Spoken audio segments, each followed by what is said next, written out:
এক গভীর জঙ্গলে এক শক্তিশালী বাঘ বাস করত। তার সাহস আর শক্তির জন্য সব প্রাণী তাকে সম্মান করত। কিন্তু এক ধূর্ত শিয়াল বাঘের এই সম্মান দেখে খুব হিংসা করত। সে ভাবত, সবাই শুধু বাঘকেই ভয় পায়, আমাকে কেউ গুরুত্ব দেয় না। একদিন শিয়াল জঙ্গলের প্রাণীদের কাছে মিথ্যে কথা বলতে শুরু করল। সে বলল, বাঘ নাকি খুব নিষ্ঠুর, সে সবাইকে আক্রমণ করবে। প্রাণীরা ভয় পেয়ে দূরে সরে যেতে লাগল। কিছুদিন পরে জঙ্গলে ভয়ঙ্কর আগুন লাগে। সবাই আতঙ্কে ছোটাছুটি করতে থাকে।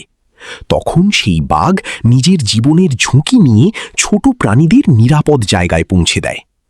সবাই বুঝতে পারল শিয়াল মিথ্যে বলেছিল।